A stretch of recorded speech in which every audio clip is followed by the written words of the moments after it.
The conference room at United Earth Command was silent, save for the soft hum of holographic displays flickering with devastating imagery. Admiral Michael Roberts stood motionless, his weathered hands clasped behind his back, eyes fixed on the destruction that had been unleashed just 48 hours earlier. Massive craters marked what were once thriving metropolises. New York, Mumbai, and Shanghai now existed only as smoldering ruins, their skyscrapers reduced to twisted metal and ash. Millions of lives had been erased in moments, victims of an unprovoked attack that came without warning or mercy. The Vortex Coalition, a collective of alien civilizations that humanity had trusted just months ago, had struck with a precision that suggested months, if not years, of careful planning. Their advanced energy weapons had cut through Earth's defensive systems like they were made of paper, leaving behind nothing but devastation and grief. "Preliminary casualty reports are coming in," said Rachel Thompson, the lead intelligence analyst. Her voice was flat, devoid of emotion. "Estimated losses exceed 3.2 million confirmed deaths. Another 5 million are missing or wounded." Admiral Roberts didn't respond immediately. He knew the numbers were more than statistics.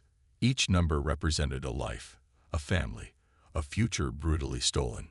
The attack had come during what was supposed to be a routine diplomatic exchange. Earth had been invited to the Galactic Confederation, a loose alliance of spacefaring civilizations, just 8 months earlier. Humanity was the newest member, seen as young, naive, and technologically primitive by the older civilizations. No one had expected the Vortex Coalition to strike.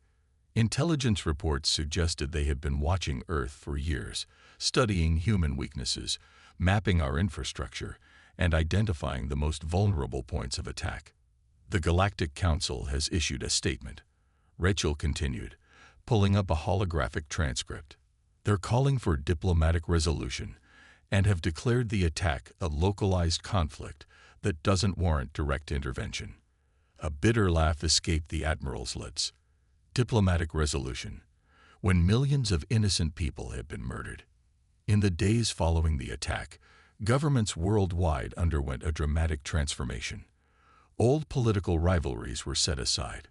National boundaries became meaningless in the face of such overwhelming destruction.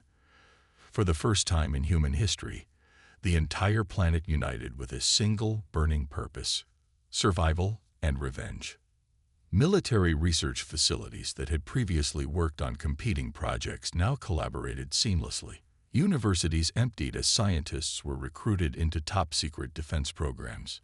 Every available resource was redirected towards understanding the alien technology and developing countermeasures. Admiral Roberts turned to the team of specialists gathered in the room. Young, brilliant minds from every corner of the globe, united by loss and determination.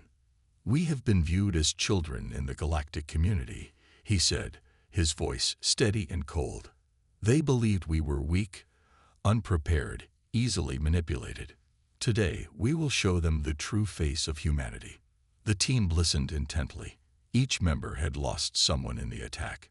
Each carried a personal vendetta alongside their professional duty. Dr. David Williams, the lead quantum physics researcher, stepped forward. His presentation materialized in the center of the room, complex diagrams showing potential technological adaptations that could level the playing field. "We're not just going to defend ourselves," Dr. Williams said.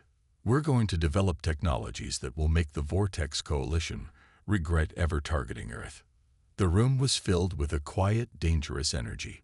It was the calm before a storm, the moment when a sleeping giant begins to awaken. Humanity, once naive and trusting, was about to reveal a side of itself that the galaxy had never seen. The Vortex Coalition had made a critical mistake. They had not just attacked a planet. They had awakened a species with an unbreakable spirit, a talent for adaptation, and an absolutely relentless pursuit of justice. Earth was going to fight back, and the galaxy would never be the same. The underground research facility beneath the Colorado mountains hummed with intense activity. Massive holographic displays covered every wall, each screen filled with streams of data, complex mathematical equations, and three-dimensional schematics that would have looked like pure chaos to an untrained eye. Dr. David Williams moved between workstations, his once crisp white lab coat now wrinkled and stained with coffee marks. He hadn't slept more than 4 hours in the past week. None of the research team had. Breakthrough in quantum displacement technology, called out Emma Rodriguez, the lead computational engineer. Her fingers danced across multiple holographic interfaces, manipulating complex data models. We've managed to decode approximately 38% of the Vortex Coalition's energy weapon signatures. The implications were enormous.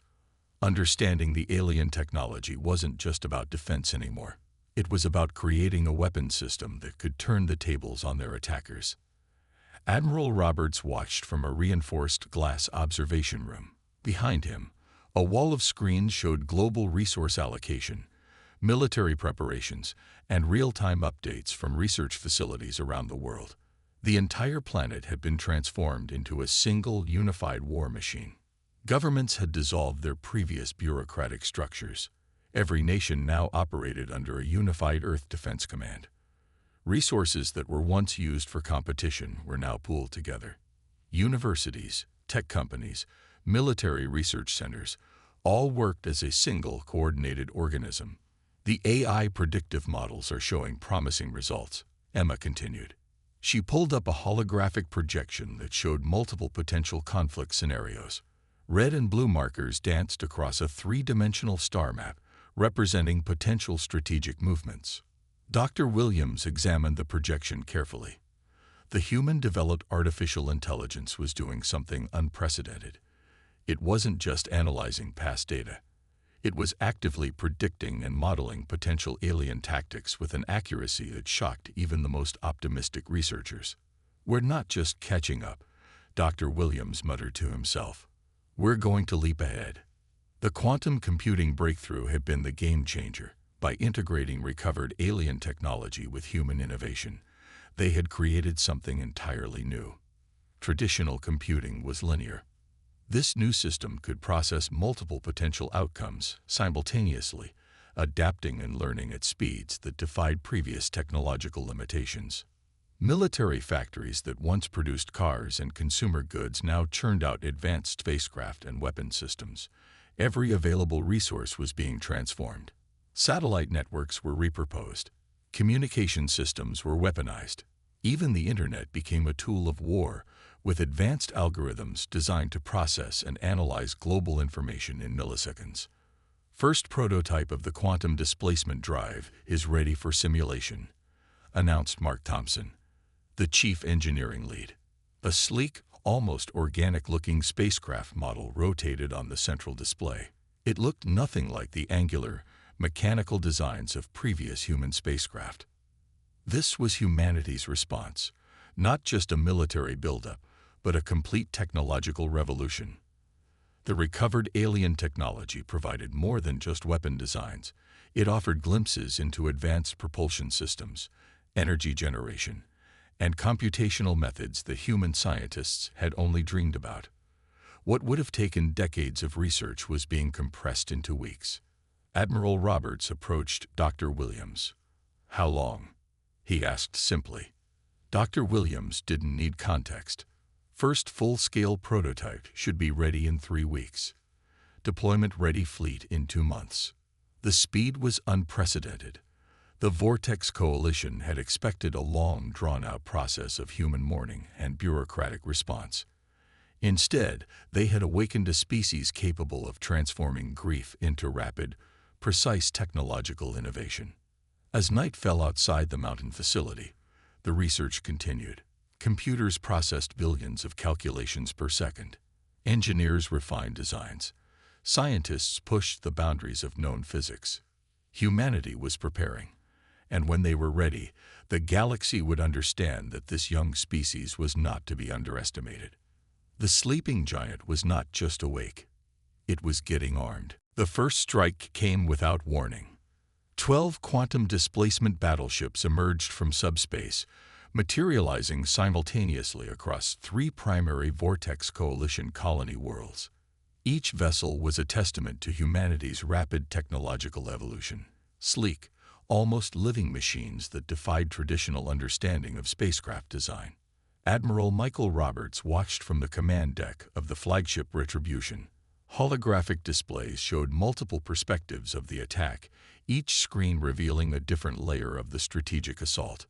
Quantum disruption fields activated, reported Commander Laura Chen, her fingers dancing across the advanced control interface. Enemy defensive systems are experiencing complete electronic paralysis. The human ships moved with an almost organic precision. Unlike traditional military engagements, this was not about brute force. It was a surgical strike designed to demonstrate absolute technological superiority. On the first target planet, communication networks collapsed within seconds. Defensive installations went dark. Massive energy weapons that should have obliterated incoming vessels simply failed to respond. It was as if the entire planetary defense system had been simultaneously switched off. Dr. David Williams, watching from the research facility, allowed himself a small smile. The AI predictive models had worked perfectly. Every potential defensive response had been anticipated and neutralized before it could even be initiated. Primary objective achieved, announced the ship's AI system. Its voice was neutral, almost casual, despite describing the systematic dismantling of an entire planetary defense network. The first wave targeted critical infrastructure, power grids, communication centers, military command installations. All were systematically disabled without firing a single traditional weapon. The Vortex Coalition was being taught a lesson in technological warfare. On the second target world, human ships used quantum displacement technology to bypass traditional defensive perimeters. They appeared inside secure military complexes, their very presence a violation of everything the alien civilizations understood about space travel and warfare. They thought we were primitive, Admiral Roberts muttered to himself. They never understood what humans are capable of when pushed. The attack was more than a military operation. It was a statement.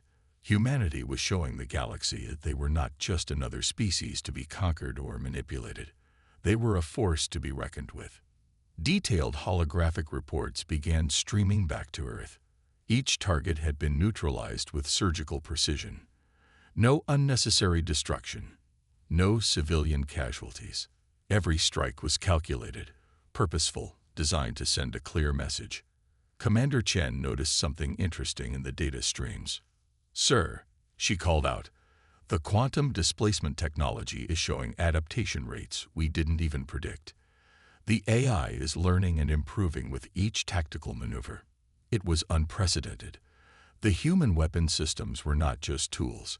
They were evolving, learning organisms that grew more effective with each moment of engagement. Back on Earth, massive screens in military command centers displayed the operation's progress. Scientists, military personnel, and government representatives watched in stunned silence. What had begun as a response to a devastating attack was transforming into something much larger. This was not just revenge. This was a declaration. As the first wave of attacks concluded, the 12 battleships regrouped with perfect synchronization. No damage, no losses. A completely successful first strike that had crippled 3 major Vortex Coalition worlds. "Transmission prepared," announced the ship's communication officer. A message would be sent to the Galactic Council, broadcasting the entire operation, not as a threat, but as a simple, stark demonstration of humanity's capabilities. The message was clear: touch Earth again, and the consequences will be beyond anything you can imagine. The sleeping giant had not just awakened. It had learned to hunt. The Galactic Council chamber fell silent. Holographic representations of 12 different alien species hung suspended in the air, their collective shock palpable. Ambassador Thomas Green stood alone at the center of the massive circular room. His presentation detailed humanity's first counterattack with clinical precision. No emotion, no grandstanding, just a stark, horrifying demonstration of technological capability. 3 primary Vortex Coalition colony worlds have been completely neutralized, he stated, his voice calm and measured. 0 human casualties. Zero unnecessary destruction. Complete systemic shutdown of all military and communication infrastructure. The representatives from various alien civilizations exchanged nervous glances. Some appeared terrified. Others looked almost impressed. The Krillak's ambassador, a crystalline being that communicated through pulsing light patterns, projected a series of rapid signals. The translation device rendered its communication into human speech impossible. No emerging species could demonstrate such advanced technological capabilities. Thomas Green simply raised an eyebrow. A holographic display materialized, showing detailed schematics of the quantum displacement technology, the adaptive AI systems, and the completely neutralized Vortex Coalition worlds. "Improbability is not impossibility," he responded. Behind the diplomatic facade, humanity was watching every moment of the council meeting. Military strategists, scientists, and government leaders monitored the transmission, ready to respond to any potential diplomatic manipulation. Dr. David Williams sat in a secured observation room, analyzing every minute detail of the alien representatives' reactions. The quantum computational systems were tracking micro-expressions, energy signatures, and communication patterns of each species. "They're scared," whispered Emma Rodriguez, watching the detailed analysis. Not just worried, genuinely terrified. The Galactic Council had always operated on a principle of gradual technological development. Species were expected to progress slowly, predictably. Humanity had just shattered every single one of those expectations. More shocking was the complete lack of civilian casualties in the human counterattack. Traditional galactic conflicts typically resulted in massive collateral damage. Humanity had shown a level of precision that was almost unthinkable. The Vortex Coalition's attack on Earth killed millions. Ambassador Green continued. "Our response was calculated, surgical. We disabled their capacity for further aggression without unnecessary loss of life." The Trilon representative, a gaseous entity that shifted colors with emotional states, turned a deep shade of purple, indicating extreme anxiety. "How?" it asked. "How could an emerging species develop such technology so quickly?" Thomas Green allowed himself a small smile. "Necessity. Unity. The understanding that our survival depends on our ability to adapt faster than our enemies." Behind the scenes, humanity was watching and waiting. Every diplomatic channel was monitored. Every potential response was already being analyzed by advanced AI systems that could predict potential galactic reactions with unprecedented accuracy. The meeting was more than a diplomatic exchange. It was a statement of humanity's arrival on the galactic stage. "We do not seek conflict," Ambassador Green said, his final statement cutting through the chamber. "We seek respect. We seek recognition. And we will defend ourselves with every technological resource at our disposal." The holographic projections flickered. The alien representatives remained suspended in shocked silence. Humanity had just rewritten the rules of galactic engagement. No longer would they be seen as a young, naive species to be manipulated or conquered. They were a force to be reckoned with. The sleeping giant had not just awakened, it had roared. And the galaxy would never be the same again. The psychological warfare began quietly, almost imperceptibly. Across the galaxy, broadcast networks suddenly found themselves carrying a comprehensive record of the Vortex Coalition's initial attack on Earth. Every detail was meticulously documented, from the first energy weapon discharge to the final moments of destruction in major human cities. Dr. Emma Rodriguez sat in the Advanced Communication Center, monitoring the information dissemination. Her team had developed an unprecedented viral communication algorithm that could penetrate virtually every known galactic communication network. "Information saturation in progress," she reported to Admiral Roberts. "We're achieving 97.3% network coverage across known civilizations." The broadcasts were clinical. No emotional manipulation. Just pure, unfiltered documentation of the unprovoked attack that had killed millions of humans. Each transmission included detailed technical analysis, showing how the Vortex Coalition had carefully planned and executed their strike. But it wasn't just about showing the attack. It was about demonstrating humanity's response. Side by side with the destruction, the broadcast showed humanity's unified response. Scientists working together, military strategists developing advanced technologies, a species that refused to be defeated, that transformed grief into technological innovation. On the Vortex Coalition's remaining colonies, the psychological impact was immediate and devastating. Their populations began to question their leadership. How could they have attacked a civilization capable of such rapid technological advancement? How could they have miscalculated so dramatically? The human AI systems were doing more than just broadcasting information.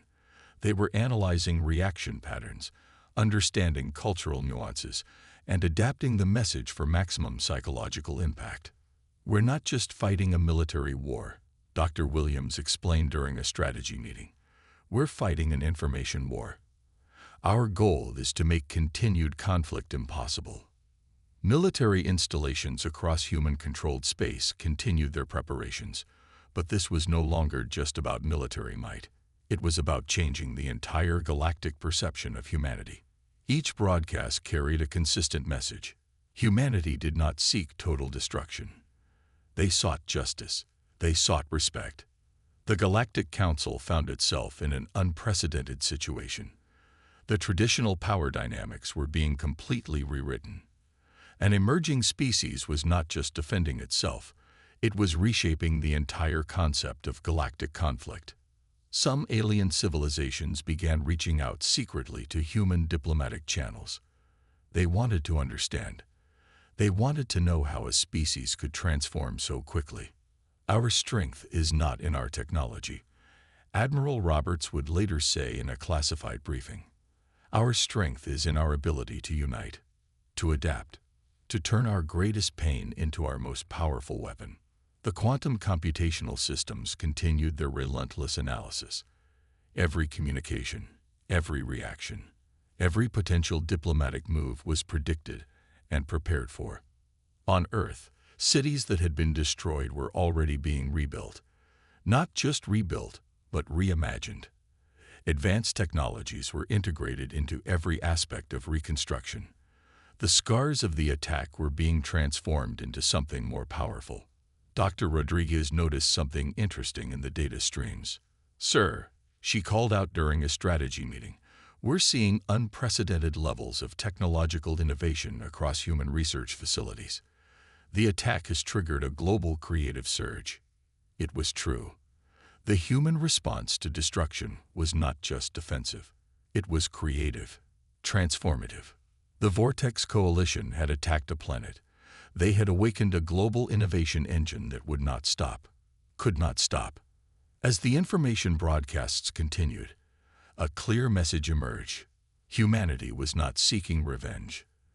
They were seeking a new way of existing in the galaxy, a way that would change everything. The Nexus system would become legendary in galactic history. 12 human battleships emerged from quantum displacement, surrounding the primary Vortex Coalition strategic stronghold. But these were not the same vessels that had conducted previous operations. These were something entirely different. Admiral Michael Roberts watched from the command deck of the Retribution.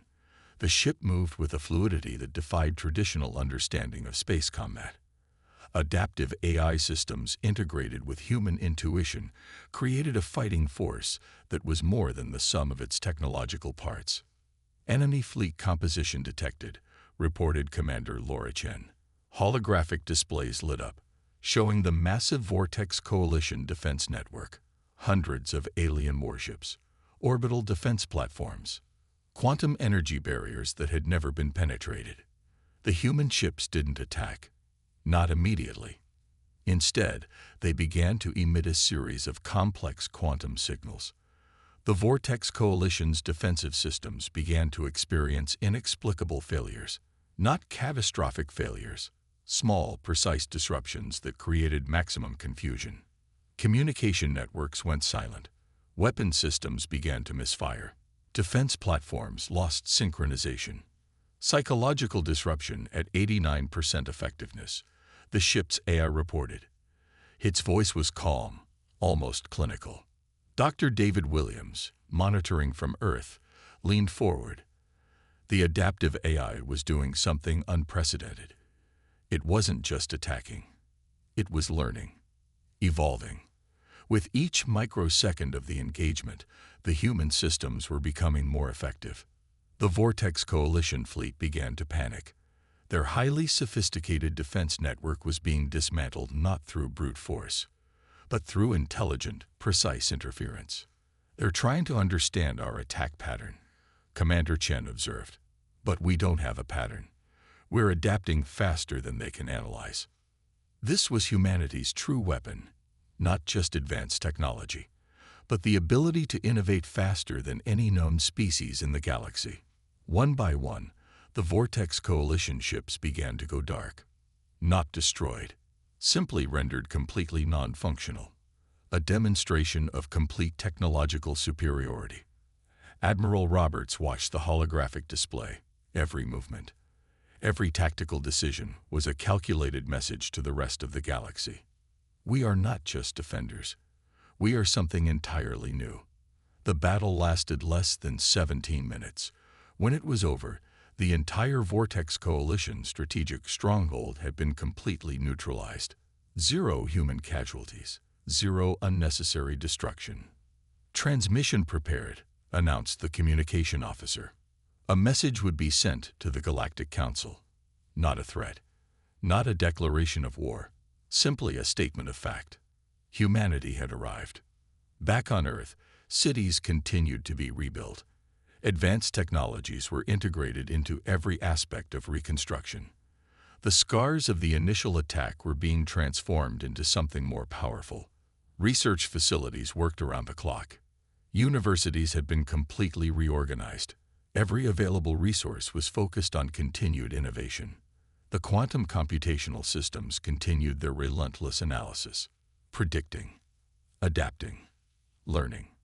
Dr. Emma Rodriguez noticed something interesting in the data streams. The human technological development was accelerating at a rate that defied all previous understanding of technological progression. "We're not just catching up," she told her team. "We're rewriting the rules of technological development." The Nexus system battle would be studied for generations, not as a military engagement, but as a moment of fundamental shift in galactic understanding. An emerging species had shown that technology was not about possession.